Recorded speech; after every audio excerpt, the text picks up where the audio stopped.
प्रतिभा स्थली और हथकरघा का, प्रतिभा स्थली और हथकरघा का जिनने हमें उपदेश दिया, प्रतिभा स्थली और हथकरघा का जिनने हमें उपदेश दिया, धर्म ध्वजा से सजा हुआ ये भारत का भारत देश दिया, धर्म ध्वजा से सजा हुआ ये भारत का भारत देश दिया।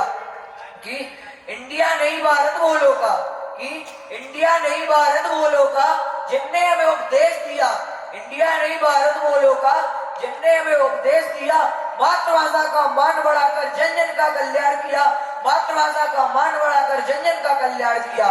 कि बड़े बड़े जो ना कर पाए, बड़े बड़े जो ना कर पाए ऐसे ऐसे काम कर दिए, बड़े बड़े जो ना कर पाए ऐसे ऐसे काम कर दिए, भूख माटी से ग्रंथ रचे हैं, बड़े बड़े इतिहास रच दिए, भूख माटी से ग्रंथ रचे हैं, बड़े बड़े इतिहास रच दिए। होके क्या था संत शिरोमणि गुरुवर आप ज्ञान सागर आचार्य गुरु के, ज्ञान सागर आचार्य गुरु के हीरे विद्यासागर आप, ज्ञान सागर आचार्य गुरु के हीरे विद्यासागर आप। इस शिष्य अनेकों दिए जगत को, शिष्य अनेकों दिए जगत को, सुधा गुरु सा कोई नहीं, इस शिष्य अनेकों दिए जगत को, सुधा गुरु सा कोई नहीं, श्री सुधा सिंधु के चरणों की धूली सा पावन कोई नहीं, सुधा सिंधु के चरणों की धूली सा पावन कोई नहीं। बोले जनता साथ मेरे गुरुवर की जय जयकार, मेरे ऋषिवर की जय जयकार, मेरे गुरुवर की जय जयकार, मेरे ऋषिवर की जय जयकार की जय। निर्यापक श्री सुधासागर जी महाराज की जय। श्री सुधासागर महाराज मैं दीवाना हूँ तेरा, श्री सुधासागर महाराज मैं दीवाना हूँ तेरा, हे तीर्थ शिरोमणि नाथ मैं दीवाना हूँ तेरा, तेरे चरणों का दीवान मुझको दूर कहीं ना जान, तेरे चरणों का दीवान मुझको दूर कहीं ना जाना। हे भक्तों श्री सरताज मैं दीवाना हूँ तेरा, श्री सुधासागर महाराज मैं दीवाना हूँ तेरा, संस्कार से मेरी ये प्यारा दुनिया में सबसे न्यारा, संस्कार से मेरी ये प्यारा दुनिया में सबसे न्यारा, करते हो जग का उद्धार मैं दीवाना हूँ तेरा, श्री सुधासागर महाराज मैं दीवाना हूँ तेरा, तेरे चरणों में मैं आऊँ तुझसे दूर कहीं ना जाऊँ, तेरे चरणों में मैं आऊँ तुझसे दूर कहीं ना जाऊँ, मुझे बस अपना बना लो नाथ मैं दीवाना हूँ तेरा, श्री सुधासागर महाराज मैं दीवाना हूँ तेरा। भक्तों को दर्शन दे गए रे मेरे सुधासागर जी, भक्तों को दर्शन दे गए रे मेरे सुधासागर जी, सुधासागर जी मेरे ओ, सुधासागर जी मेरे सुधासागर जी, भक्तों को दर्शन दे गए रे मेरे सुधासागर जी। भगवान की जय। ऐसा तीर्थ क्षेत्र जिस पर एक ऐसा जिनालय है जो हम संपूर्ण भारतवर्ष में कहीं पर चले जाएं, परंतु ऐसा जिनालय हमको कहीं पर देखने को नहीं मिलेगा, परंतु वो ऐसा स्वर्णमय जिनालय हमको एकमात्र ऐसे स्थान पर मिलेगा जो इस बुंदेलखंड की उस ऐतिहासिक नगरी जिसे हम चनेरी के नाम से जाने जाते हैं, और उस पंच पहाड़ी के मध्य पर विराजमान इस विंध्याचल पर्वतमाला का एक ऐसा अद्भुत तीर्थ क्षेत्र जिसे हम तीर्थोदय तीर्थ क्षेत्र गोलाकोट कहते हैं, और उस तीर्थ पर एक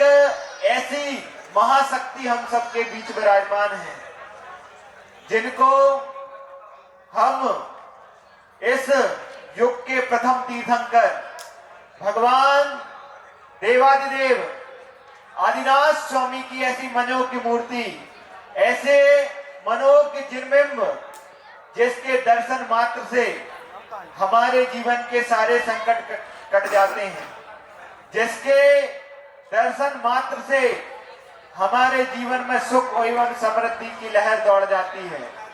ऐसे प्रथम तीर्थंकर भगवान आदिनाथ स्वामी का ये भव्याति भव्य जिनालय हम सबको यहाँ पर देखने को मिल रहा है।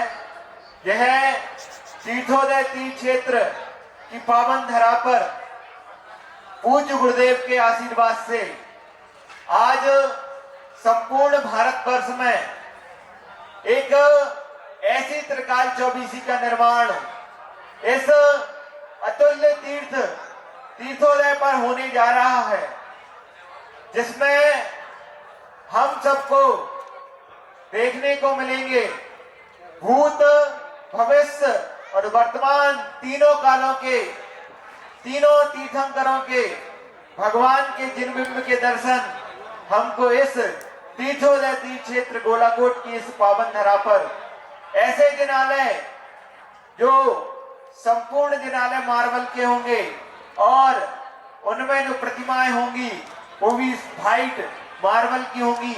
ऐसा जिनालय हमको कहीं और नहीं, बस इस अतुल्य तीर्थोदय पर देखने को मिलेगा।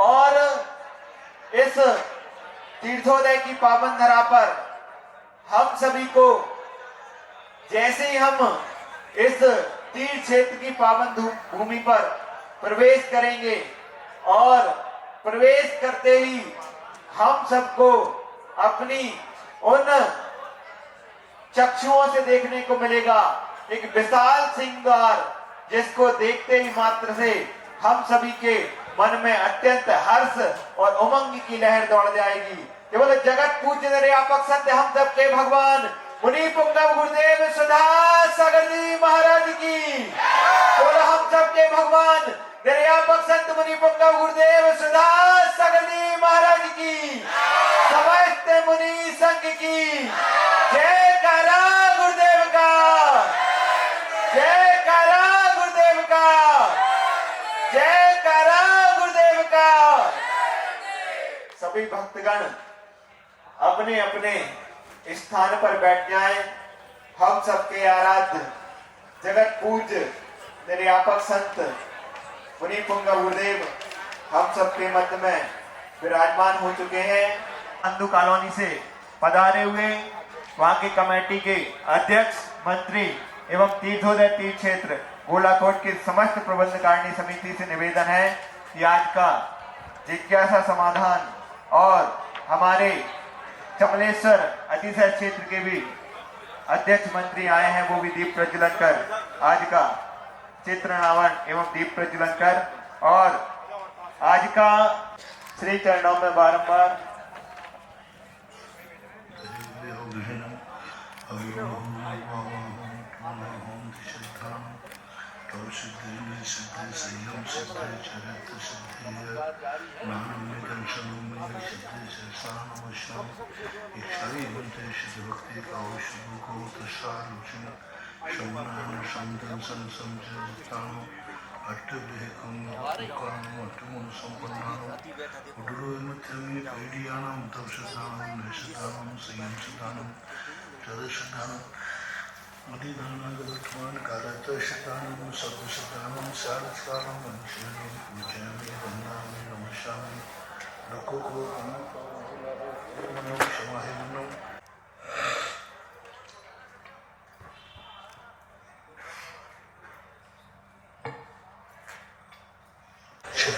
गुण समग्रे पंच विहाचार कर्ण सुंदर से शिष्यानुकर कुशले धम्माय सदा वंदे गुरु भक्ति संजय तदंत संसार सायनम घोर छिन्नन्ते अट्टकं जन्मं मरणं न पावन्ति ये नित्यं व्रतमन्त्र होम निरता ईशानी बंते शुद्ध भक्ति का औषधि को तस्सालोचन शमनान संतन संसंजितान अट्टदेहकं मुकाम अट्टमन संपन्नान उडलोयमथमि पैडियानां तवशदानं नशदानं संयमशदानं सदशदानं उदिदानं कारत्रशदानं सदशदानं सारचकालं मनुष्यनि पूजयामि वन्दामि नमस्यामि लोको कर्मणि शमायमनं निर्गुण संपत्ति हो मज्जन नमोस्तु प्राण का आचार्य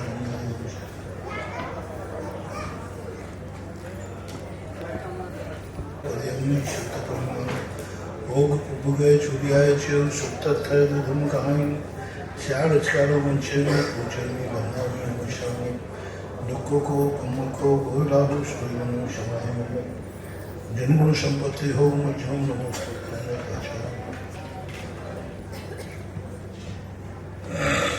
शुकर्मते भावना पदमते सुचरित तपोनिदेभ्यो नमो गुरुभ्यो गुरुभ्यः क्षत्रिय सेवन समग्रे पंचविहार कर्ण संदर्शे शिष्यानुकर कुशले धम्माईर्ये सदा वंदे गुरुभक्ति संजमेन तरन्ति संसार सायरं गुरु छिन्नन्ति अट्टकं जन्मं मरणं न पावन्ति ये नित्यमृतमन्त्रं निरता ध्यानाग्निहोत्राकुला षट्कर्मा विरतास्तपोधनधना साधु क्रिया साधवः शीलप्लावरणा गुणप्रहरणा संग्रागते ज्योतिकः मोक्षद्वारकपाटपाटनिकुटः साधवः गुरुभावपान्तनो नित्यं ज्ञानदर्शननायकः चारित्राणो गंभीरा मोक्षमार्गोपदेशः इच्छाई रंते हरिभक्ति कौशल को दशालुष शमुनान समदर्शन समचरितानं पंचविधाचारणं आयुर्यानं हैरादि सदनानो उपदेशयानं वज्रायानं तीरेण गुणपालयानं सदुषाहुनं षाडस्कारं वंचेने दुखों को मुखो बोलाओ स्वयं क्षमाहि जन्मों संपत्ति हो मुझे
विषया सा बसाती तो निरालंबो परिग्रह ज्ञान ध्यान तपोरक्तस तपस्येष प्रशस्यते।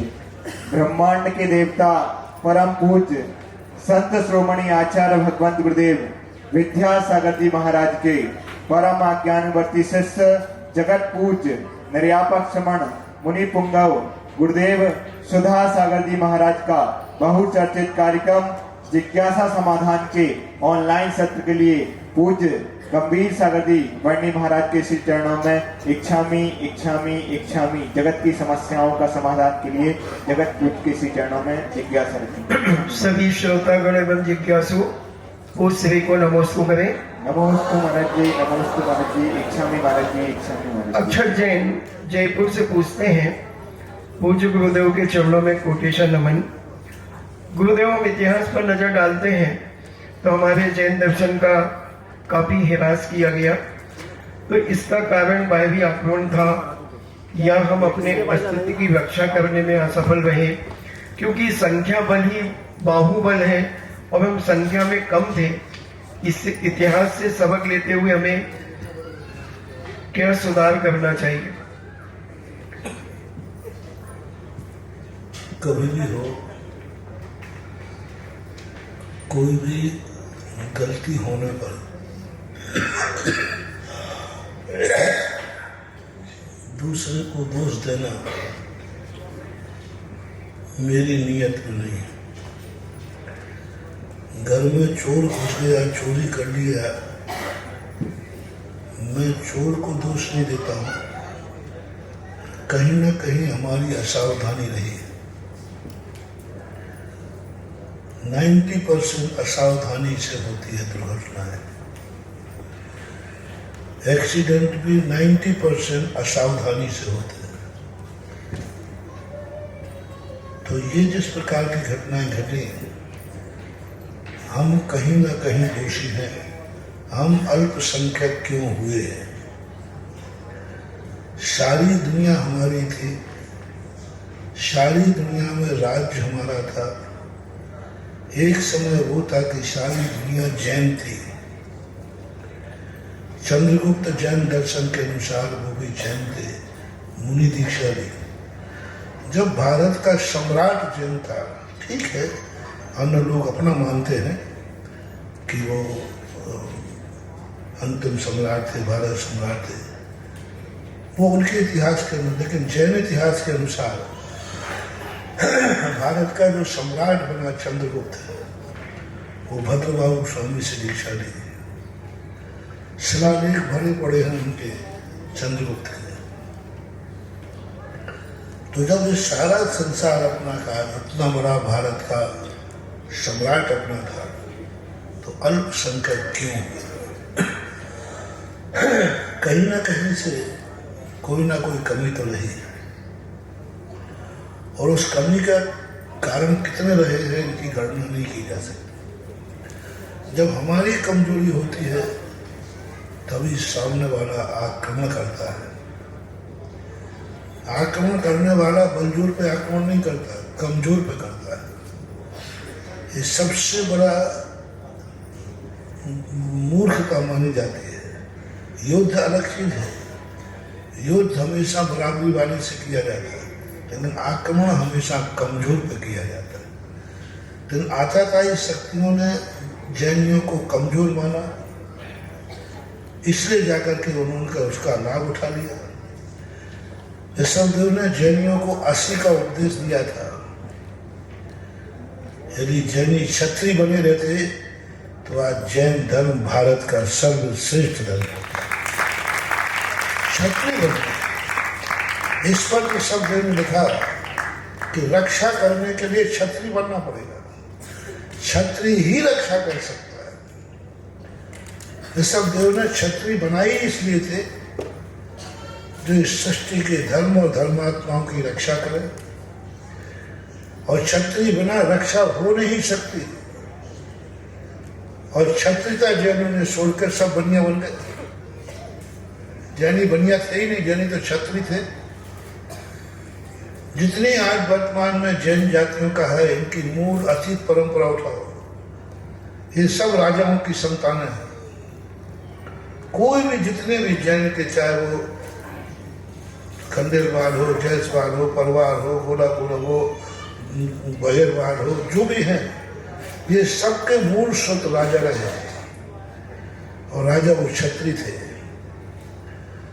और धीरे धीरे हमने क्षत्रियता छोड़ दी, हम अर्थ के पीछे दौड़ने लगे और क्षत्रिय बनिया बन गया। जब से क्षत्रिय बनिया बना है तब से धर्म का ह्रास हुआ है। यदि हम क्षत्रिय बने रहते तो क्षत्रिय से कोई टकराने का प्रयास नहीं करता, और टकराता है तो वो भी हिम्मत लेके आता है। हमें तो कोई हिम्मत ही नहीं चाहिए, जैनियों से लड़ने के लिए किसी को कोई हिम्मत नहीं चाहिए है। और इतने में जैनी गायब हो जाता है। और क्षत्रिय से लड़ने के लिए चाहिए, वो ये कहता है, जो कहता है तू ये, टिट फॉर टैट वाली बात हो जाती है। तो क्षत्रियता जब से, हमारे ज्ञान सागर महाराज जी ने वीरोदय महाकाव्य में लिखा है बात, कि जब से जैन धर्म क्षत्रिय रूपी जैनियों से निकलकर बनियों के हाथ में आया है, तब से ये तराजू पर तुलने लगा है। तराजू से वही मूल वस्तु तोली जाती है जो कम हो जाती है। बहुलता जो होती है उस समय तराजू से नहीं तोलते। पहले देखो फल फूल वगैरह गिनती के मिलते थे, केला गिनती में मिलते थे तोड़ के, पुराने लोग बता दर्जन के हिसाब से केला टूटा नहीं था, दर्जन का। आम सैकड़े से मिलते, नींबू सैकड़ा से मिलते थे, आंवला, सब चीज गिनती की मिलती थी, सब गिनती में, कोई तोल मोल नहीं होते थे। अब आज तो मैं घंटर के तोलता है। तो जब वस्तु तुलने लग जाए तो समझ लेना यह वस्तु का ह्रास शुरू हो जाता है। और आज जब तराजू से तुलने लगा तो ह्रास हो गया। और इसका लाभ आताताई शक्तियों ने उठाया। वे आताताई इसलिए कह रहा हूं क्योंकि उन्होंने कमजोर मानकर आक्रमण किया है। उन्हें कमजोर मानकर जैनियों के धर्म को ध्वस्त किया है। उन्होंने कमजोर मान करके जैनियों का दुरुपयोग किया है। और कमजोर मान करके जो आक्रमण करता है वो आताताई कहलाता है। ऐसा विनोद जैन सागर से पूछते हैं, पूज्य गुरुदेव के चरणों में बारंबार नमोस्तु। महाराज जी, एक निधक निकाचित कर्म की बात आती है, तो यह कर्म क्या है और किसे इसका बंध होता है और इसकी निर्जरा किस प्रकार की जाती है? निधक निकाचित कर्म वही कहलाते हैं जब जो अपने समय पे आकर के ही फल देते हैं, किसी तपस्या आदि से नहीं करते। और ऐसे कर्म वही बनते हैं जब व्यक्ति अपने से कमजोर का शोषण करता है, कमजोर पर आक्रमण करता है, दूसरे की कमजोरी और मजबूरी का लाभ उठाता है, उसको निधक निकाचित कर्म। इस समय ये कमजोर है, असमर्थ है, ऐसे समय पर उसको शोषण करता है। हमने एक दिन काजी का हाथ अपराते का, और गडरिया ने कहा कि साहब मैं राज्य नहीं दूंगा क्योंकि ये तुमने राज्य मजबूरी में दिखाया है। तुम प्यास के कारण मर रहे थे इसलिए राज्य लिखा है, और मजबूरी का किसी का एक दाना भी लेना हमें बर्बाद कर देगा। और गडरिये में बकरी चलाने वाले ने इतनी अकल थी, राज लिखवा तो दिया। जब राज वो जाने लगा तो उन्होंने कहा साहब कहाँ जा रहे हो? बोले मैं राजगद्दी पर नहीं जा रहा। जब उसने वापस किया तो उसने कहा गडरिये तू जब मजबूरी का राज्य नहीं ले सकता है तो मैं भी राजा हूं, मैं दिया हुआ राज्य वापस नहीं ले सकता। मैं दिया हुआ राज्य वापस नहीं लूंगा। और गडरिये ने कह दिया कि जो तुमने राज्य दिया ये मजबूरी में दिया है, क्योंकि तुम मर रहे थे इससे, और मजबूरी में किसी का फायदा उठाना ये सबसे बड़ा विषय। हमने मोटिवेशन भी दिया था, अभी भी दे रहा हूं। मानवा जिंदगी में कभी भी किसी पर किसी की मजबूरी का फायदा मत उठाना। ये व्यक्ति मजबूर है, इसको जितना शोषण करना चाहो करो, डॉक्टर्स मजबूरी का फायदा उठाने लगे आजकल, सभी नहीं, कुछ, कि इस समय ये व्यक्ति मजबूर है, इससे जो पैसा मांगूंगा वो देगा क्योंकि इसका इतना मोह है। वो पैसा अभिशाप है, किसी भी क्षेत्र में हो, मजबूरी का फायदा नहीं, असमर्थ का फायदा नहीं। उसको तो अपन जितना सहयोग कर सके वो करना चाहिए। एक बार एक डॉक्टर ने कहा, बोले महाराज जी आप कहते हो गरीब को अस्पताल से खाली मत जाने दो, उसके पास पैसा नहीं है लेकिन दवाई कराओ। महाराज से ऐसे दवाई करेंगे तो हमारा तो मुश्किल पड़ जाएगा, डॉक्टर ने महीने में करोड़ रुपया रखता है, वो कहाँ से आएगा? मैं कमाऊंगा, आप पहले नियम तो लो। बोले महाराज गरीबों की लाइन लग जाएगी, मैंने कि नहीं लगेगी, मैं कमाऊंगा। हमारे जैन दर्शन में साधु कमाते जरूर है लेकिन साधु में कमाने की कला बहुत होती है। तुम समझते हो साधु कमा के नहीं जानता? बेटा तुम नहीं जानते, मैं कमा के जानता हूं। तुम्हारा जी कैसे कमाएंगे? मैंने कहा देखो पहले तो तुम नियम लो कि हमारे पास दवाई है तो किसी गरीब मरीज को हम अपने अस्पताल से पैसे के कारण वापस नहीं करेंगे। फला देखो मेरा इंतजाम होना चाहिए, मैंने कह दिया ना डबल होगा, जितना तुम उससे लोगे उससे डबल कराएंगे। तो मैंने कहा जब अमीर आदमी आए, अमीर आदमी को कभी सस्ती दवाई नहीं देना, कभी वो ठीक नहीं होता सस्ती दवाई, वो ठीक हो गई नहीं। वो 5 रुपए की गोली है, तुम कहना साहब ये गोली जुकाम है ना, साहब बहुत खतरनाक जुकाम है, एक 500 रुपए की गोली है, आप देना 500, और वही गोली तुम दे रहे 5 रुपए की है, वो तुम्हें छोड़ के खाएगा ना, देखाएगा। और तुम बताना साहब ये कितने की है? 500 की गोली है, और उसको 500 रुपये में कोई फर्क पड़ने वाला, और वो खुश हो जाएगा, मैं उसका दूध नहीं रहा, वो 500 में ठीक होगा। और आप 500 रुपये ले लेना। आपकी गोली कितने की थी? कितने रुपये बचे? 495 रुपया ईमानदारी से रखे रहना, और 5-5 रुपये 495 गरीबों को बांट देना, तुम्हारा काम हो जाएगा, धन का धन। 495 रुपये में 5-5 रुपये की गोली, कितना का कल्याण हो जाएगा। और उसका, और ये मैंने बड़े आदमी से सीखा। एक बार अशोक जी आदमी से फ्रैक्चर हुआ तो फिर बॉम्बे गए, बॉम्बे प्लस से चला, तो उनके अशोक जी आपका तो फ्रैक्चर में ठीक हो जाएगा क्योंकि आपने संजोड़ कर देते। बोले महाराज जी ठीक तो उतने दिन होंगे, ठीक हड्डी जुड़ना ना गरीब देखते ना हमें, ठीक तो उतने में होगा। तो हमने कितने ही लगे? बोले घर 5-10 लाख रुपए तो लगे। तो पलस्तर, हमने ये पलस्तर किशनगढ़ में नहीं बनता था? बोले बनता था। बोले महाराज जी यहाँ पलस्तर बनता है 500 रुपया, तो हम ठीक नहीं होते, हम 5 लाख का पलस्तर बनवा के आए, अब हम ठीक हो जाएंगे, स्टैंडर्ड मेंटेन। तो बड़े आदमियों को सस्ता देने में उनकी इज्जत खराब होती है। बड़े आदमी को सस्ता देने में इज्जत खराब होती है, उनको कई बार बड़ा बोलना पड़ता है। एक बार के स्थान पर है, कहीं अशोक जी हेलीकॉप्टर से आए, तो वहाँ कुछ ज़्यादा बोलना नहीं था, तो हम कहा यहाँ कोई पैसे की जरूरत नहीं है, कुछ लाख का 2 लाख बोल लो। बोले महाराज जी स्टैंडर्ड का सवाल है, काय से आया हूँ? मतलब बोलो मैं हेलीकॉप्टर में 10 लाख रुपया तो खर्च करके आ रहा हूँ, और बोलो 1 लाख क्या आ जाता है। अब तो हमें इतने बोलने पड़ेगा, चाहे यहाँ काम आवे या ना आवे, वहाँ जरूरत ही नहीं थी।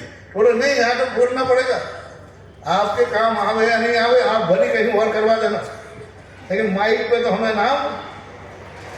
तो ये है बड़े आदमियों के हाल।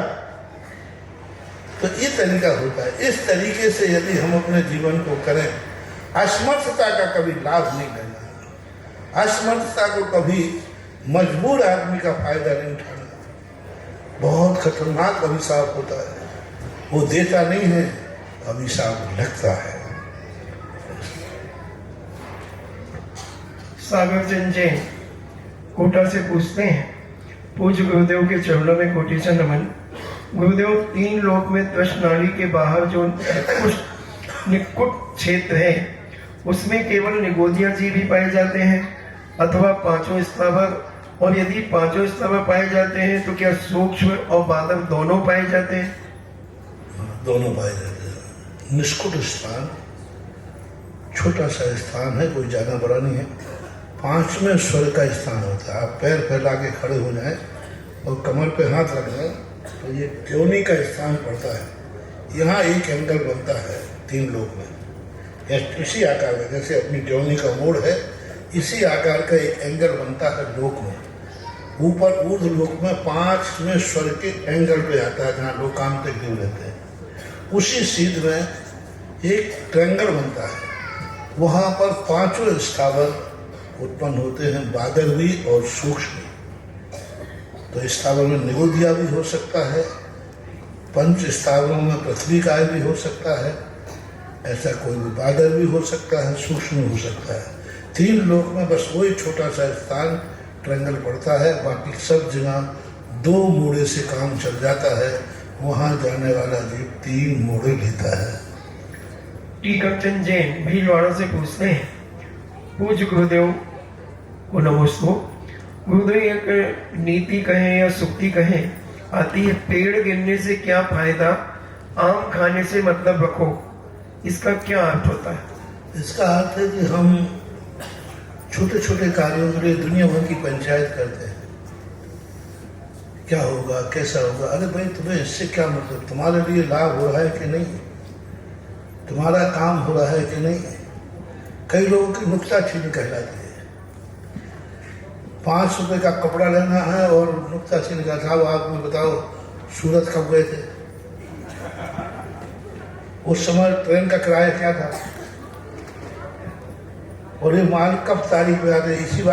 इसी साल का है कि पहली साल का है? और वहाँ तुमने कौन सी दुकान से खरीदा था? मैं फोन लगा के पूछता हूँ। और चाहिए कितना था? 5 मीटर कपड़ा चाहिए। तो ये कहलाता है कि तुम्हें सब दुनिया भर की बातों की अपेक्षा अपना काम करो, ले जाओ। वो कब लाया था, कैसे लाया था, ये सब चीज़ें कई लोग की आदतें होती हैं।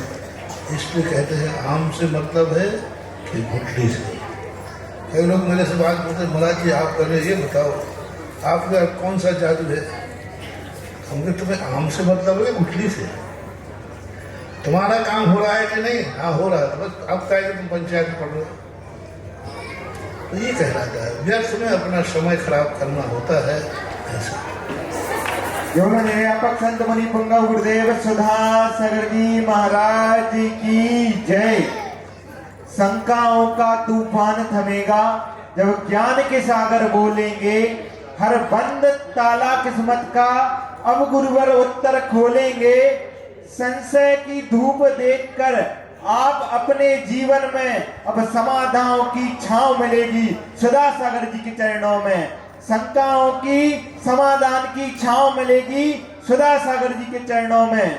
ब्रह्मांड के देवता, आध्यात्म सरोवर के राजहंस, अहिंसा परमो धर्म के साक्षात ध्वजावाहक, आधुनिक युग के चलते फिरते तीर्थ, जगत पूज्य निर्यापक समण मुनि पुंगा गुरुदेव सुधा सागर जी महाराज के श्री चरणों में यहाँ पर उपस्थित समस्त गुरु भक्तों की ओर से बारंबार नमोस्तु नमोस्तु नमोस्तु। आदिनाथ चैनल, जिनवाणी, श्रवण संस्कृति, पुण्योदय, सुधा कलश समस्त टीवी चैनल के माध्यम से देख रहे समस्त गुरु भक्तों की ओर से पूज्य गुरुदेव के श्री चरणों में बारंबार नमोस्तु नमोस्तु नमोस्तु। इच्छामि इच्छामि इच्छामि। आज की सर्वप्रथम जिज्ञासा के लिए मैं बुलाना चाहता हूं सुशांति जैन, खांदू कॉलोनी, बांसवाड़ा। इसके बाद तैयार रहें संजय जी जैन, ककड़ाली, ललितपुर, प्रबंधक आदिनाथ मंदिर। मम हृदय पटल पर विराजमान जगत पूज्य निर्यापक मुनि पुंगा सुधा सागर जी महाराज जी के श्री चरणों में बारंबार नमोस्तु नमोस्तु नमोस्तु। शुल्लक जी और एलक जी के चरणों में इच्छा में इच्छा में इच्छा में। महाराज श्री, आज सुबह जब हम गोलाकोट में आए तो गोलाकोट में आकर के देखा कि इतना भव्य जिनालय और इतनी भव्य प्रतिमा क्या रूप लिया है। यह सिर्फ संभव हो पाया है गुरुजी आपके कारण। आपने न जाने पूरे भारतवर्ष में अनेकों क्षेत्रों का ऐसा निर्माण किया जिसकी जैन समाज सदैव आपकी ऋणी रहेगी। महाराज जी, मेरा प्रश्न है कि सुबह जब आप शांति धारा के पश्चात आज आपने जब भगवान को नमोस्तु करने का जो तरीका बताया कि पहले किस तरीके से भगवान को झुक करके नमोस्तु करना है और उसके बाद कैसे उस भगवान की प्रतिमा को निहारना है, तो क्या महाराज जी ये पूरा कार्य हम हमारी जहां कॉलोनी में रहते हैं अपने मंदिरों में भी क्या इसको हमको करना चाहिए और कर सकते हैं? तो महाराज जी लाइव के माध्यम से एक बार पुनः इस पर प्रकाश डालें। वही चाहिए सभी मंदिर वालों को। मैंने कहा क्योंकि देखो, तुमने देखा होगा, मैं कोई अपनी नई परंपरा नहीं चलाता। जो तुम करते हो उसी में 4 चांद लगाता हूँ। आप तो अभिषेक करते ही थे, हमने उसकी विधि बता दी, वही अतिशयकारी हो गई। तो अभिषेक तो सभी करते थे, लेकिन अभिषेक की विधि नहीं मालूम थी। तो विधि नहीं मालूम होने से लोग गड़बड़ होता था। अब वही चीज इतनी अच्छी तरह हो रही है, लोग चमत्कार करते, शांति धारा करते ही थे, लेकिन विधि मालूम नहीं थी। ऐसी बात नहीं, खानदानी कानून में पहले अभिषेक नहीं होता था, लेकिन अब वही अभिषेक इतना अतिशयकारी हो गया कि आज लोगों के चारों तरफ से तुम्हारे न्यारे हो, बदले हो। तो मैं ये कहता हूँ कि हमने क्योंकि शास्त्रों को इतना पढ़ लिया है और हमें इतने भंडारे मिले, शास्त्रों में इतने भंडारे मिले कि जैन दर्शन में अपरंपार अटूट निधि भरी पड़ी है, चमत्कार भरे पड़े हैं, शक्तियाँ भरी पड़ी है। जो यहाँ है दुनिया में कहीं नहीं है, और जो यहाँ नहीं है वो भी दुनिया में। ऐसी शक्तियाँ हमने देखी। अब उन शक्तियों को हम आप लोगों को कहते हैं, आप गए मंदिर में अभिषेक किया और भाग गए, तरीका होता है। जब मैंने इस नमोस्तु का तरीका देखा, मैंने जब इस श्लोक का चिंतन किया और दृष्टा भगवंत का जब हमने चिंतन किया, उस समय हमें इन श्लोकों की जो एनर्जी प्राप्त हुई, और पहले मैं खुद करके देखा, मैंने खुद इसका प्रैक्टिकल किया, जो मुझे उपलब्धि हुई, उसके बाद फिर मैंने आप लोगों को कराया। अभी ध्रुवन जी से दर्शनोदय में शुरुआत किया। सभी मंदिरों को अभिषेक के बाद सब एक साथ बैठो, एक साथ बैठकर गवासन से बैठो और ऐसा प्रयास करो कि तुम्हारा सिर जमीन से लगे। और तुभ्यं नमस्ते वाला जो श्लोक है वो पूरा बोलिए, और फिर उसके बाद दृष्टा भगवंत मनि से बोल करके भगवान की मूर्ति को नीचे से ऊपर तरफ निहारिए, चेहरे पर बह करके स्थिर हो जाइए। आप अलग देखो उसकी कितनी बड़ी ताकत और शक्तियाँ मिलती हैं, है ना। हमने अभिषेक कर लिया, पूजन कर लिया, लेकिन आशीर्वाद तो मिला ही नहीं जो हमें मिलना चाहिए था। तो वो हमने आज बताया, सभी जगह बता रहा हूँ। जो देख के जाते हैं वो अपने अपने मंदिरों में शुरू करें। बहुत अच्छी चीज़ है, बहुत लाभदायक चीज़ है। और जिज्ञासा रखेंगे संजय जी जैन ककड़ारी, और इसके बाद तैयार रहें श्रीमती जूली जैन बामौर कला।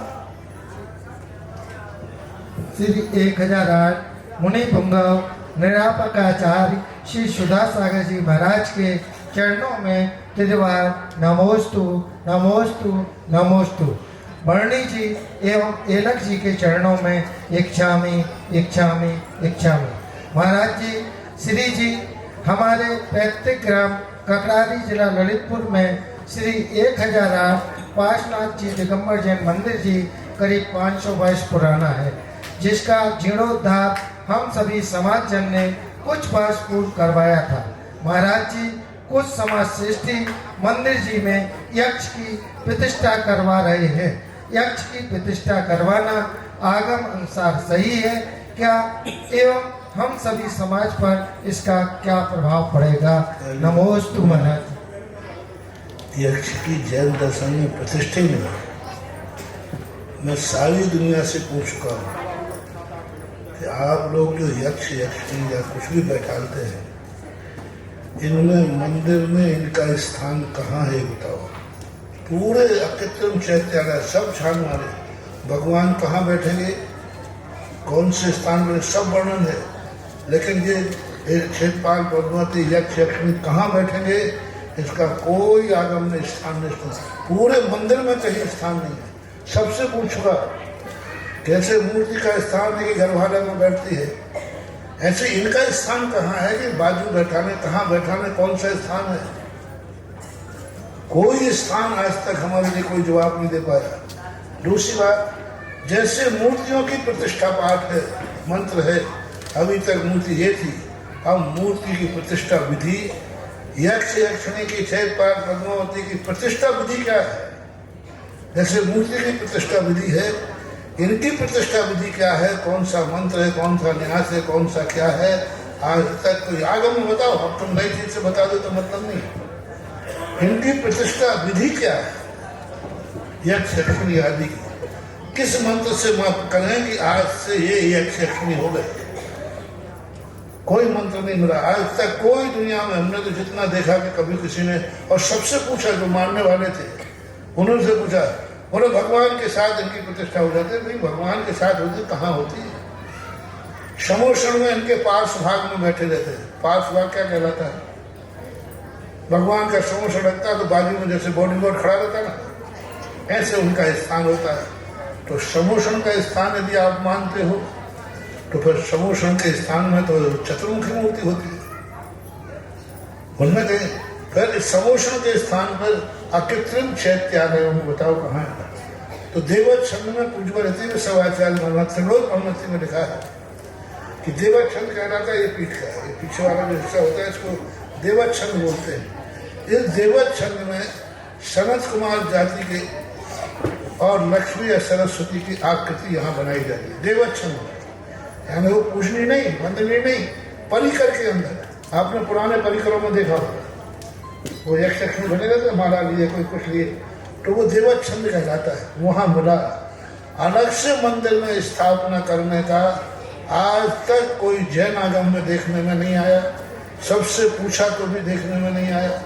महाराजों से पूछा, भट्टारकों से पूछा, सबसे पूछा कि भाई इसकी स्थापना भी प्राचीन बताओ, वही अभी 10-5 साल को लगा के बताओ तो नहीं। मूल प्रतिष्ठा पाठ जो है उनके अंदर स्थापना विधि क्या है, उनका सूर्य मंत्र क्या है। भगवान में अपन सूर्य मंत्र देते प्रतिष्ठित, तो उसका सूर्य मंत्र कौन सा है, और इनका स्थान कहाँ है। आप देखना मंदिर में सभी स्थानों का इनका कोई निश्चित स्थान देखा। किसी मंदिर में कहीं बैठे हैं, किसी मंदिर में कहीं बैठे हैं, लेकिन भगवान एक जगह, भगवान हमेशा स्थान वेदी पे बैठे हैं। इनका स्थान आज भारत में देखो कोई स्थान नहीं, जहाँ आला मिला वही बैठा दिया, वही कर देते। वही मेरी दृष्टि से तो इनका प्रतिष्ठा एक आगम के सम्मत नहीं होना चाहिए। फिर कोई करता है तो मैं किसी को कोई बुराई नहीं। तुमने पूछा तो आगम का परिप्रेक्ष्य मैंने रख दिया। किसी ने विराजमान की उसके मैं कुछ नहीं बोलूँगा। कौन विराजमान क्या कर रहा है मैं कुछ नहीं, मेरे पास तो इतना ही है। आपने जो पूछा आगम क्या कहता है, आपने क्या पूछा आगम क्या कहता है, मैंने बता दिया। ये लठिया है, ये सांप है, हमारी 14 से जी। और प्रभाव तो बता दो, हम कोई नहीं चाहिए, ना लठिया ना सांप। प्रभाव तो आगम विरुद्ध है, तो फिर प्रभाव दुष्प्रभाव होगा, होते हैं दुष्प्रभाव देखने में आए।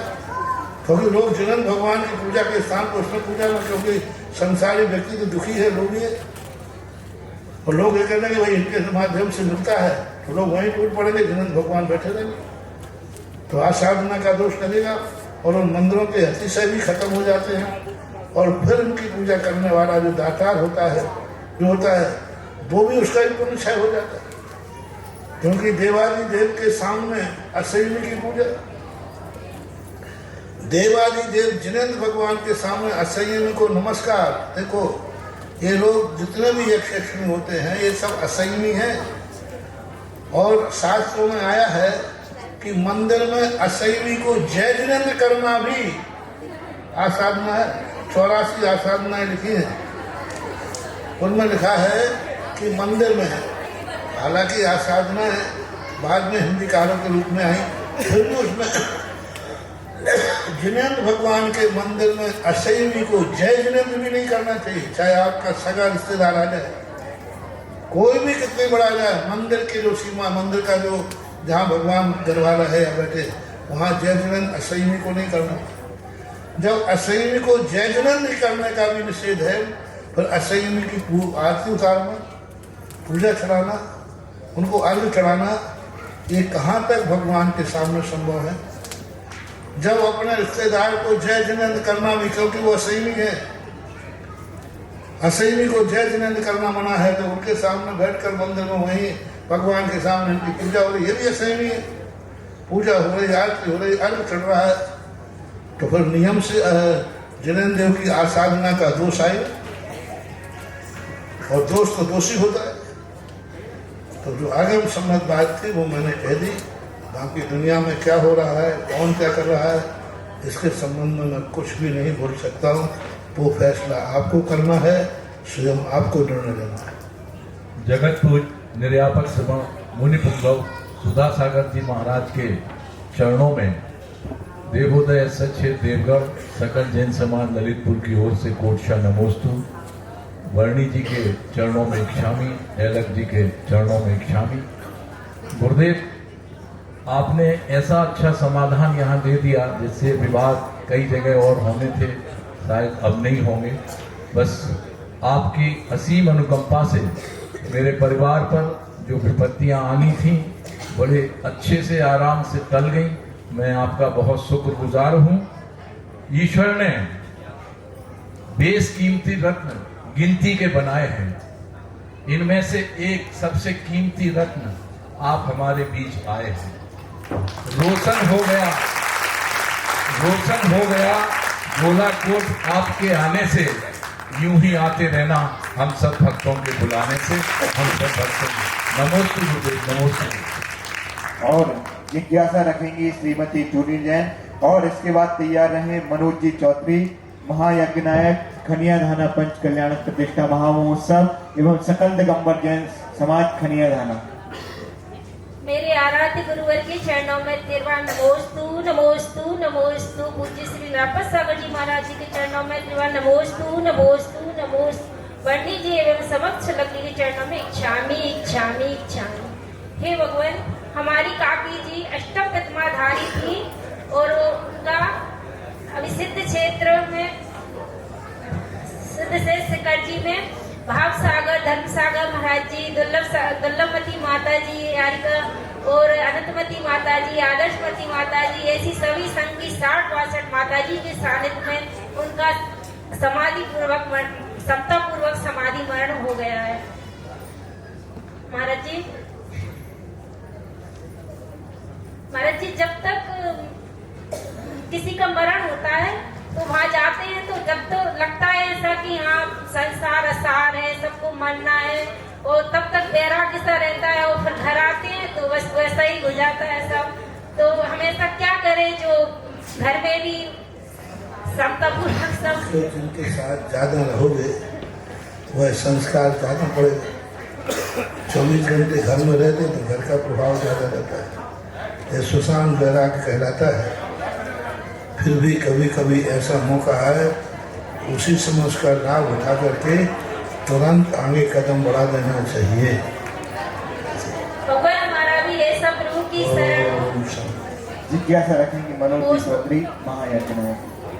परम पूज्य 84 के कुलगुरु मम जीवन उद्धारक पूज्य मुनि श्री सुधा सागर महाराज जी के चरणों में समस्त 84 जैन समाज पंच कल्याणक कमेटी और सभी महापात्रों की ओर से कोटिशाह नमोस्तु नमोस्तु नमोस्तु। महाराज जी, आज रात्रि को मुझे एक स्वप्न आया और मैं स्वप्न में मेरी विजय धुर्रा जी से बात हो रही है। मैंने पूछा, यार विजय भाई, महाराज जी खनिया धाना क्यों नहीं आ रहे? तो वो कह रहे हैं कि यार तुम तो महायज्ञ नायक बने हो, और महायज्ञ नायक जब तक महाराज जी को श्रीफल भेंट नहीं करते तब तक महाराज जी वहां जाते नहीं हैं। मैंने ये घटना अपने श्रीमती जी को सुनाई तो बोलती है तुम अकेले अकेले चले जाते हो, मुझे लेके नहीं जाते हो। तो आज महाराज जी वो भी साथ में आई है, पूरी कमेटी है सकल 84 जन समाज की ओर से। देखो बात तो पता ही गई है क्योंकि ये जो पंच कल्याणक होते हैं ना, इसमें जो यज्ञ नायक बनाते हैं ये इन्हीं का यज्ञ कहलाता है। यानी यज्ञ नायक का जो अपने शास्त्रों में यजमान बोलते हैं। यजमान का अर्थ होता है जो कार्यक्रम का आयोजन करता है, और इसी आयोजन करता का जब तक निमंत्रण कार्ड नहीं आता तो स्वधर्म से नहीं आएगा। तो फिर वो यज्ञ नायक सबको निमंत्रण देता है, तो अच्छा है, कम से कम तुम्हें कोई स्वप्न में कहने वाला तो नहीं है। हालांकि ऐसी कोई बात नहीं है, ऐसा कोई हमारा इंतजार भी नहीं कर रहा हूँ, क्योंकि तुम तो रोज को आ रहे हो और प्रतिदिन आ रहे, ऐसा कोई बात नहीं है कि उस कारण से तुम्हारा रोका हो। लेकिन फिर भी जो तुम्हें संकेत आया है वो शुभ संकेत है। जय हो, जय हो। और मैं यहाँ समस्त 84 जन समाज की ओर से समस्त हमारे देखो भाई, अभी जैसे अंचल जी कह रहे थे कि बोला आप इसे आते रही हो, पहली बात हम जाते कब, उन उद्दंड लोग इंतजार करते हैं कि महाराज कब खुशी। अराजक तत्व होते हैं ना, और फिर सोचते फिर जब महाराज चले जाते अब तो महाराज है, क्योंकि महाराज अब दोबारा तो अब ललित पढ़ाएंगे नहीं, क्योंकि पंचकामक हो गया, 24 हो गया, अभिनंदनोदय हो गया, अब तो महाराज के यहाँ कोई काम ही नहीं, अब तो आएंगे नहीं। अरे बेटा, साधु का और बरसात का हवाओं का कोई मुहूर्त नहीं होता, कब आ जाओ कब चले जाते। जहां मैं खुद सोच के आया कि अब यहाँ कभी आना नहीं पड़ेगा, कभी आना नहीं पड़ेगा, और वहीं का हम साल भर में 2 बार हो गया है। तो ये निमित्त है ऐसा आना जाना, क्योंकि साधु, जब तक साधु का स्थान भक्तों के हृदय में है, कभी स्थायी रूप से कभी साधु जा ही नहीं सकता। जय हो, जय हो, जय हो। हृदय में यदि स्थान है तो साधु कभी जाया हुआ मत मानना चाहिए, उसको यही मानना चाहिए घूमने जा रहे हैं लौट के तो।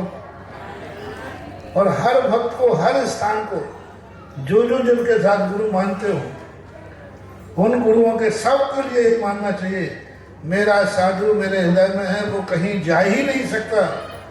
बिहार तो कर रहे, बोले वो घूमने जा रहा है, और घूमने वाला लौटता है कि नहीं? घूमने जब तुम जाते हो तो स्थायी रहता है, लौट के आते हो। बस साधु को जब भी भेजा करो, घूमने के लिए भेजा करो। और भक्त का गुरु घूमने ही जाता है, क्योंकि उसके हृदय में स्थान रहता है। वो ऐसा स्थान बना देता है कि उसकी भक्ति ना जाने कब किस बहाने से किस रूप में साधु को बुला ले, ऐसा कोई कहा नहीं जा सकता। मैं इस मंच के माध्यम से देश विदेश के सभी श्रद्धालुओं से निवेदन करता हूं, परम पूज्य मुनिश्री के सानिध्य में 11 से 16 फरवरी में पंच कल्याण महामहोत्सव का आयोजन है। आप सभी लोग खनिया थाना अवश्य पधारें। एक बात और मैं 84 क्षेत्र की जनता की ओर से कहना चाहता हूं, हमारे तीर्थोदय तीर्थ क्षेत्र गोलाकोट जी के अध्यक्ष जी, कार्याध्यक्ष जी, महामंत्री आदि सभी समिति से निवेदन है, विगत काल में जाने अनजाने में हमारी समाज के कुछ लोगों से गलतियां हुई हैं, उसके लिए मैं हृदय से क्षमा चाहता हूं, और आप भी बड़े हृदय वाले हैं, आप हम लोगों को क्षमा करेंगे। नमोस्तु महाराज जी, नमोस्तु, नमोस्तु। और बंधुओं, 84 की जैन समाज का एक बार और सौभाग्य का क्षण आया है। पूज्य गुरुदेव के मंगल सानिध्य में दिनांक 11 फरवरी से 16 फरवरी तक होने जाने वाला ऐतिहासिक भव्याति भव्य पंच कल्याणक प्रतिष्ठा महामहोत्सव खनिया धाना का सानंद संपन्न होने जा रहा है। और उस पंच कल्याणक प्रतिष्ठा महामहोत्सव के महायज्ञ नायक यहाँ पर आए हुए हैं, और समस्त प्रबंध कारिणी समिति खनिया धाना की आए और पूज्य गुरुदेव के श्री चरणों में श्रीफल भेंट करके पूज्य गुरुदेव का सुभाषित प्राप्त करे, और मैं आज एक ऐसी शख्सियत को यहाँ पर बुलाना चाहता हूँ जो हमारे बीच में यूएसए से आई हैं, श्रीमती स्वाति जी जैन, श्रेयांश जी जैन, जिन्होंने संत सुधासागर बालक छात्रावास में एक छात्र को गोद लेने का सौभाग्य प्राप्त किया है और एक बच्चे को भोजन कराने का सौभाग्य प्राप्त किया है। श्रीमती श्वेता जी, श्रेयांश जी जैन, यूएसए, जो हमारे इस तीर्थोदय तीर्थ क्षेत्र के यशस्वी अध्यक्ष एस.के. जैन साहब की सुपुत्री है और एक बच्चे को एक दिन के भोजन के लिए सपना जी जैन, ललित जी जैन, जयपुर शाह परिवार, संदीप जी जैन शाह, कपिल जी, संदीप जी शाह जन्म दिवस के उपलक्ष्य में पुणे महाराष्ट्र से त्रिकाल चौबीसरी में एक गुप्त नाम आया है। एक प्रतिमा विराजमान करने के लिए भक्तांबर महामंडल विधान के लिए अभय जी जैन, रानू जी जैन, लकी जी जैन, नैतिक जैन, सिंगई समस्त बामौर कला परिवार का एक नाम आया है। भक्तांबर विधान के लिए प्रमोद कुमार जी, अमन कुमार जी, आर्जव जी, संगीता जी, बामौर कला सा परिवार ने एक भक्तांबर महामंडल विधान में अपना नाम लिखाया है। जिज्ञासा रखें श्रीमती रेखा जी जैन और इसके बाद तैयार रहे अभय जी जैन वर्गी। जिज्ञासा रखें श्रीमती रेखा जी जैन ग्वालियर।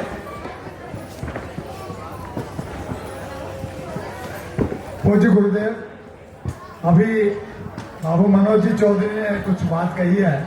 मैं आपके चरणों में नमस्ते करते हुए बताना चाह रहा हूँ कि तीर्थोदय गोलाकोट में पिछले 8-9 साल से हम लोग आपके आशीर्वाद से लगातार आ रहे हैं और ये हमारी धर्म भूमि भी है, हमारी कर्म भूमि भी बढ़ गई है। हमारे मन में किसी के प्रति कोई विकल्प नहीं है। हम तो अपने आप को 84 वाला ही मानते हैं। हमने इनसे कहा आप मानो नहीं मानो, हम तो 84 वाले हैं। ये भी करेंगे, हम भी आपको 84 वाले मानते हैं। हमारे मन में कोई विकल्प नहीं है और किसी के प्रति कोई राग द्वेष नहीं है। नमोस्तु गुरुदेव, नमोस्तु गुरुदेव। यही खुशी तो मैं चाहता हूँ। 84 वाले अपने को अपना मानो और आप 84 का मानो, ये सबसे बड़ी चीज है। मानो सब कार्य करते हैं, लेकिन मैंने इनको देखा, यदि आपके 84 की गलतियों को इनको बुरा लगता तो अभी तक तो भग गए होते हैं। लेकिन इससे सिद्ध है, ये खुद कहते हैं, अब ये तो सब दुनिया की चीज़ें जानते हैं, आप ही सब रहे।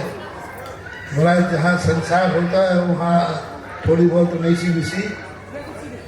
तो मैं तो ये कहता हूँ, जब आपसी साधर्मियों में कोई खटपट हो तो 4 बर्तन जब बजे उसे बजना मत मानो, उसे मजीरा मानो। मजीरा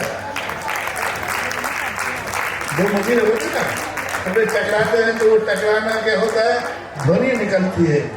ऐसे ही अपन लोगों को बीच में कभी भी कुछ हो जाए तो उसे टकराहट न मान के क्या मानना चाहिए, मजीरा बज रहा है, मजीरा है, ऐसा होने की बहुत अच्छा है। सबके आशीर्वाद। इस भव्याति भव्य तीर्थोदय के पंच कल्याणक में जिनको सारथी बनने का सौभाग्य प्राप्त हुआ था, ऐसे बामौर से अमोलक चंद जी, अनुराग जी, सा परिवार आज उस भव्याति भव्य पंच कल्याणक प्रतिष्ठा महामहोत्सव के सारथी की राशि आज यहाँ जमा कमेटी को जमा करने के लिए आए हैं और पूज्य गुरुदेव का शुभाशीष प्राप्त करें। और जिज्ञासा रखें रेखा जी जैन ग्वालियर और जिज्ञासा रखें अभय जी जैन वर्गी। और एक और शख्सियत को मैं यहाँ पे बुलाना चाहता हूँ सम्मान के लिए, नरेंद्र सिंह जी चौहान। गोलाकोट नहीं आया था, उसके पहले बामोर से गोलाकोट को लाने का मेन खंभा था ये। कोई बात नहीं। और एक ऐसी शख्सियत का यहाँ पर हम सम्मान के लिए बुलाना चाहते हैं, नरेंद्र सिंह जी जैन चौहान। गोलाकोट का जो तीर्थोदय तीर्थ क्षेत्र, गोलाकोट का जो भी काम होता है वो तन मन धन से जो संपूर्ण कार्य करते हैं, ऐसे नरेंद्र सिंह जी चौहान का यहाँ पे सम्मान हो रहा है। और जिज्ञासा रखेंगे अभय कुमार जी वर्गी।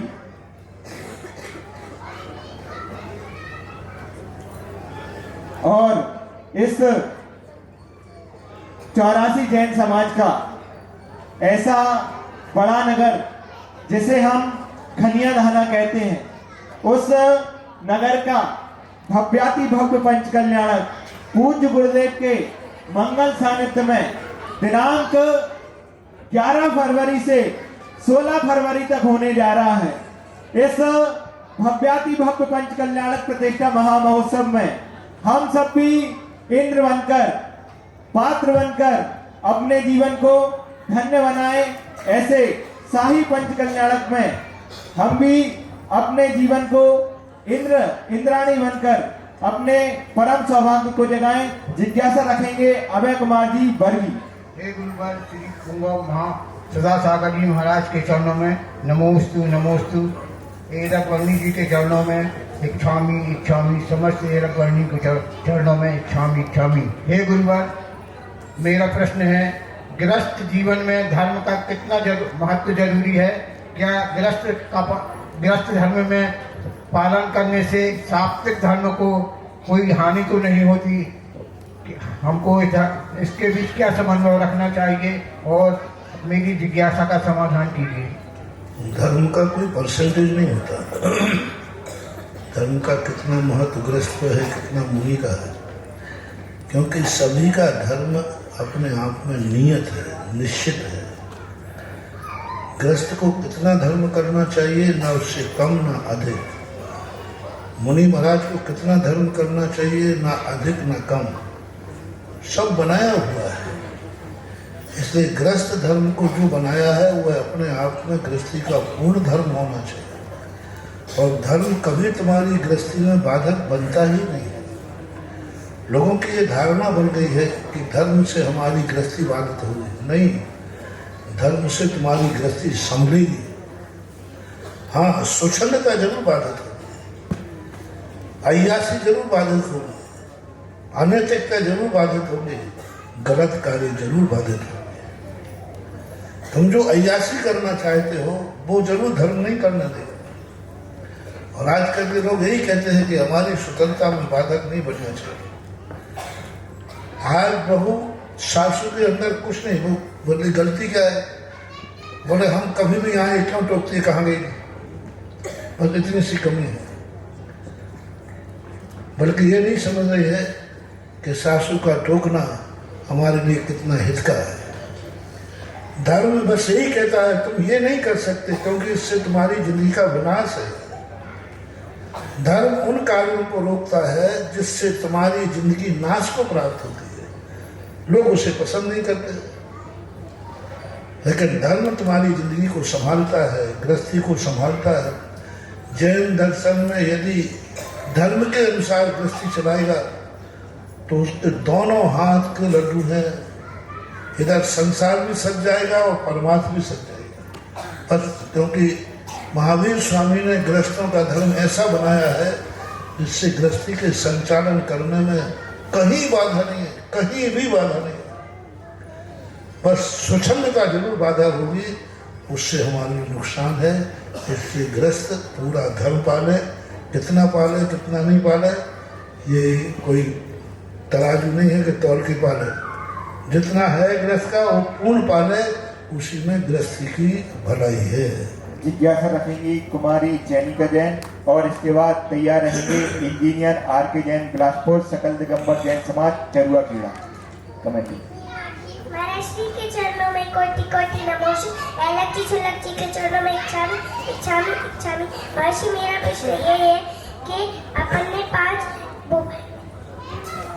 पंच कल्याणक में 7 चक्कर क्यों लगाए थे? कृपया आप मेरी जिज्ञासा का समाधान करें।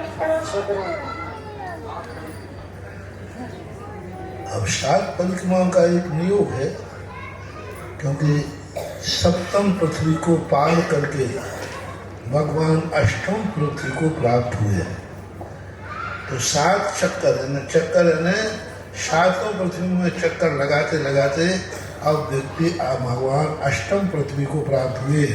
और अष्टम पृथ्वी में चक्कर नहीं लगाया जाता है, वहाँ सीधे विराजमान हो जाते हैं।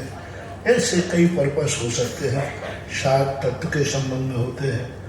तो ये मूल सिद्धांत यही है कि सात भगवान को मोक्ष कल्याण हो गया तो भगवान चले गए अष्टम पृथ्वी में। सात पृथ्वियाँ जो हैं, ये जो नीचे की पृथ्वियाँ सात हैं, अपन सातवीं पृथ्वी पर बैठे हुए हैं। ऊपर से गिनो तो पहली पृथ्वी पर बैठे हुए हैं। अब इसके ऊपर कोई पृथ्वी नहीं है, अष्टम वसुधा है, ये सिद्धालय होता है। जिज्ञासा रखेंगे इंजीनियर आर के जैन बिलासपुर और जिज्ञासा रखेंगे आदिश जैन सड़ौरा। नमस्ते महाराज जी, नमस्ते महाराज जी। इच्छा में महाराज जी, जैसे परमाणु का बताते हैं कि रुक्ष और स्निग्ध, तो उसको इस रूप में लें कि चिकना और कठोर, या हम आयंस के रूप में लें उसको, पॉजिटिव या नेगेटिव या नॉर्थ या साउथ ऐसा? नहीं, स्निग्ध और रूक्ष गुण है। कठोर भारी तो उसमें होता नहीं है जी। स्निग्ध और रूक्ष बना होता है, क्योंकि किसी भी चीज का बंध होता है तो चैप से होता है स्निग्ध, और रूक्षता का भी बंध होता है। तो परमाणु के अंदर दोनों गुण होते हैं। स्निग्ध होता है, जिस परमाणु में स्निग्ध है उसमें स्निग्ध ही रहेगा, रूक्ष है उस समय। जो परमाणु रूक्ष है वो रूक्ष रहेगा। स्निग्ध और रूक्ष जब मिलेंगे तो दोनों में से दो अधिक होना चाहिए। रूक्ष अधिक है तो स्निग्ध रूक्ष हो जाएगा, स्निग्ध अलग है तो वो, जैसे आपने आटे को गूंथा, यदि आटा ज़्यादा है पानी कम है तो भुरभुरा हो जाएगा जी, और पानी ज़्यादा है आटा कम है तो वो पतला हो जाए। ऐसे ये कर्माणु बंध की व्यवस्था होती है कि दो अधिक गुण होना चाहिए। स्निग्ध का आपकी वैज्ञानिक भाषा में उसका शक्त्यंश यानी चिकनापन, एक परमाणु में चिकनापन रूक्ष से अधिक है 2 गुना, तो रूक्ष जब उससे मिलेगा तो उसका लड्डू बन जाएगा। और यदि 2 अक्षर रूक्ष है तो स्निग्ध मिलकर के सारा घुसक जाएगा। तो ये बंध की प्रक्रिया मानना चाहिए। परमाणु में स्निग्ध और रूक्ष 2 से ही बंध होता है, अन्य गुण कभी बंध के कारण नहीं होते। और इस तीर्थोदय तीर्थ क्षेत्र की तलहटी पे विराजमान संत सुधा सागर बालक छात्रावास के बालकों की प्रतिभा देखकर एक नाम हम सभी को जयपुर से प्राप्त हुआ है। श्रीमती सुलोचना जी, अभिषेक जी, सा परिवार ने एक बच्चे को गोद लेकर, एक बार जोरदार तालियां बजाएं ऐसे दानदातार परिवारों को जिन्होंने एक बच्चे को गोद लेकर संत सुधा सागर छात्रावास के बच्चों को। जिज्ञासा रखेंगे आदिश जैन साड़ा और आज की अंतिम जिज्ञासा के लिए प्रमोद जी जैन बामौर कला। जगत पूज के पावन श्री चरणों में बारंबार नमोस्तु नमोस्तु नमोस्तु बंडी जी और एलक जी महाराज जी के चरणों में इच्छामी भगवान। महाराज जी, आज आपका पावन आशीष प्रदान करने का मेरे को बहुत सौभाग्य प्राप्त हुआ, तो कुछ पंक्तियां मैंने लिखी, आप मना मत करना। कि समर्पण सद्भाव की मूरत, प्यारी ये आपकी सूरत है, हम भक्तों का हौसला, जीवन की सांसों में आपकी जरूरत है।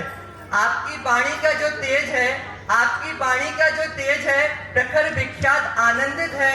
जिसने सुनी आपकी वाणी, जीवन में संगीत सी सुगंध है, जीवन में संगीत सी सुगंध है। गुरुवर भाभी टीकरकर के चरणों में मेरी जिज्ञासा ये है कि जब व्यक्ति खुद डिसीजन नहीं ले पाता तो और दूसरे व्यक्ति जो शुभ चिंतक के रूप में उसको सलाह देते हैं और वो उन सलाहों को मान के अपना डिसीजन लेके अपने आगे भविष्य के कार्य करने में प्रारंभ हो जाता है, और भविष्य में कुछ ऐसी परिस्थितियों के कारण जब वो व्यक्ति उन कार्य को करने में असक्षम हो जाता है, तो वो जब वो दोष देता है या पश्चाताप करता है, तो इस परिस्थिति में ज्ञान देने वाला या जो दूसरा व्यक्ति जिसने सलाह दी उसको भी दोष का भागीदार माना जाएगा? उसको दोष का भाग, इसलिए मैं तुम्हें कविता पढ़ी ना, मैं इसलिए नहीं रोकूंगा क्योंकि ये होनहार ग्राहक को रोका नहीं जाता, वो कितने परेशान थे। तो ये क्या है, होनहार संघर्ष में आने के लिए, आने को तो आज ही तैयार था, मैंने रोक दिया। मैंने कहा भाई अभी तू पढ़ाई कर रहा है, पूरी पढ़ाई कर ले। फिर भी पढ़ाई तक का तो संयम ले ही लिया, और भाव उसके बहुत अच्छे हैं। तो इसके लिए तो तुम दूसरी कविता भी सुनाएगा तो मैं समझ देता। आज ग्राहक को नहीं देता, मनोज्ञ कहलाता है। मनोज्ञ का अर्थ होता है होनहार। तो अभी तो इसके लिए एक ही है, जो सलाह दे रहा है उसने अच्छे भाव से सलाह दी है, इसलिए उसको दोष नहीं आएगा। उसके मन में बहुत अच्छा भाव था, अच्छे भरमानों से दिया, कुछ का ज़्यादा थोड़ा प्रतिकूल हो गया तो उसका दोष का भागीदार नहीं बनेगा, यदि उसने सावधानी से दिया है तो। और किसी कार्य को करने के लिए जब चलते हो तो हमने कल भी कहा था, पश्चाताप करने की जरूरत ही नहीं। आपको सबसे पहले किसी कार्य करने के पहले 99.99 सफलता का भाव रखना चाहिए, लेकिन 1 पॉइंट ये भी तैयारी रखना चाहिए, यदि मैं सफल नहीं हुआ तो क्या तैयारी, सफल नहीं हुआ तो क्या तैयारी है। बस जब तुम कोई ऐसी बात आएगी तो कहता मेरी तैयारी पहले, जिन्होंने तो 1% पहले रख लिया था। तो ये असफलताएं सफलताएं हमें हताश न करें, हमें कुछ प्रेरणा दें। असफलता हमारी हताशता का कारण नहीं बने, हो सकता है वह असफलता हमें नई तैयारी करने के मौका दे रहा हो। यदि गाड़ी घाटी पे अटक जाती है तो पीछे हटना असफलता नहीं है, बल्कि गाड़ी को ताकत से चढ़ाने के लिए एक मौका दिया जा रहा है। अभी हम चल जाते तो शायद और नुकसान हो सकता, इसलिए असफलताओं को अगली सफलता की नींव मान लेना चाहिए, तो फिर मन में हताश नहीं होते, डिप्रेशन नहीं आता। यस सर, तीर्थोदय तीर्थ क्षेत्र। आपकी अनुमति हो तो आपकी जीवन परिचय के ऊपर मैंने कविता लिखी, अगर आपकी अनुमति हो तो। आपकी अनुमति हो तो भाई। तो कह दिया तो बोल दो भाई। कि सद लगा की माटी से एक सूर्य बिंब प्रकाशित हुआ, उसकी सहस्त्र रश्मियों में से एक ईश्वर वाला की माटी भी उत्साहित हुई। उस माटी के लाल को जब गुरु चरण की छांव मिली, उस माटी के लाल को जब गुरु चरण की छांव मिली, ज्ञान ध्यान तब लीन में संयमी बैरागी की शरण मिली। नवो नवोदित बीत रास्ता विद्या गुरुवर का आशीष मिला, जय कुमार जी की जय हो रही, छुल्लक परम सागर तब नाम रखा। जब देखा ज्ञान कुंज के दीपक ने विद्या ज्योति प्रकाशित हो रही, नव यौवन में ही बीत रास्ता की झलक सुहानी लग रही। विद्या सिंधु से मोक्ष पाने का संभाव अर्पण हुआ, तब बीत रात सर्वज्ञ की प्रतिछाया सुधा सिंधु शुभ नाम हुआ। जय जयकार हो रही गगन में, जय जयकार हो रही गगन में, नभ में शीतल छाया है। तीर्थों के विकास को लेकर आपने गुरुजी का सपना ठाना है। जगत पूज निर्यापक श्रमण अनेक उपाधि से नवाजा है, फिर भी बीत लाख जिनलिंग मुद्रा के आगे सब दीवाना है। कि विद्या गुरुवर के बट वृक्ष के इस दीप को नमन करते हैं, विद्या गुरुवर के बट वृक्ष के इस दीप को नमन करते हैं। संग श्रेष्ठ संग नायक को जीवन समर्पित करते हैं, नमोस्तु भगवान, नमोस्तु। और इस तीर्थोदय तीर्थ क्षेत्र पर चल रहे असीम कालीन भक्तांबर में अनेकों भक्त अपने नाम दे रहे हैं। एक नाम रमेश चंद जी, अमित जी, अरहम जी, बड़कोल परिवार बामोर कला ने एक नाम दिया है, बड़ा जोरदार तालियों पे। और इन्होंने इस तीर्थ क्षेत्र पर एक शिला विराजमान करने का भी सौभाग्य प्राप्त किया है। आज की अंतिम जिज्ञासा के लिए प्रमोद जी जैन साहब परिवार बामोर कला।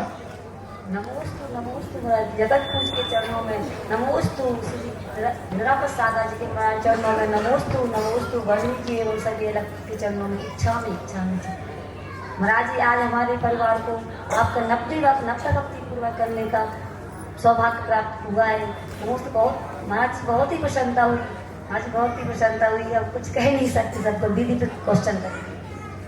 नमोस्तु महाराज जी, सभी एलक जी सुल्लक जी को मेरा बारंबार नमोस्तु नमोस्तु। महाराज जी, मेरा क्वेश्चन मरण से संबंधित है। जन्म होता सभी का मरण के लिए, एक साथ जल्दी रखो, जिज्ञासा क्वेश्चन क्या है? महाराज जी, जो भक्त प्रत्याख्यान और इंगनी मरण और प्रायोगमन मरण, ये 3 प्रकार के मरण होते हैं, तो ये साधु किस प्रकार से करते हो, इन तीनों में क्या अंतर है, क्या क्या करना पड़ता है महाराज जी? इंगली मरण और प्रायोगमन मरण। इंगली मरण में व्यक्ति साधु अपने जीवन को बिल्कुल निश्चेष्ट कर देता है, प्रतिकार नहीं करता। यदि उनसे कोई धक्का देने गिर जाएंगे तो वे उठ के नहीं बैठेंगे। हाँ, प्रायोगमन मनन में इंगिनी मनन तो पहला मनन जो होता है उसमें किसी भी हालत में उनका जो जिस अवस्था में रहेंगे उसी अवस्था में ही पड़े रहते हैं, प्रतिकार नहीं करते। दूसरे मनन में अपने हाथ से प्रतिकार करते हैं, दूसरों से नहीं। मान लीजिए कांटा लग गया तो वो अपने हाथ से निकाल देंगे, किसी दूसरे से नहीं निकलवाएंगे। तीसरा जो भक्त प्रत्याख्यान होता है तो जो आज के समय होता है, इनमें स्वयं भी प्रतिकार करते हैं और दूसरों के द्वारा भी करते हैं। इसमें व्यक्ति के अंदर एक परिणाम भी आता है कि जैसे बने मेरे परिणाम शांत रहना चाहिए। इसके लिए मुनि महाराज 48 मुनिराज लगते हैं। कई मुनिराजों से वह अपने आप को संभालते हैं और क्रम से आहार का वो एक साथ आहार त्याग लेते हैं, एक साथ एक दिन में नियम ले लेते हैं, आज से मेरा सब कुछ त्याग। लेकिन तृतीय वर्ण वाला क्रम से करता है, धीरे धीरे धीरे एक चीज पहले ठोस पदार्थ छोड़ता छोड़ता अंत में जाकर के पानी को भी छोड़ देता है, ऐसा मानना चाहिए। बोले जगत पूज्य निर्यापक संत हम सबके भगवान मुनि पुंगव गुरुदेव सुधा सागर जी महाराज की जय। आइए आज का आरती करने का मंगल सौभाग्य प्रमोद जी जैन सा परिवार बामौर कला को उत्साह परिवार आए और पूज्य गुरुदेव की आरती करें और सभी लोग नीचे ही रह के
हम सबके भगवान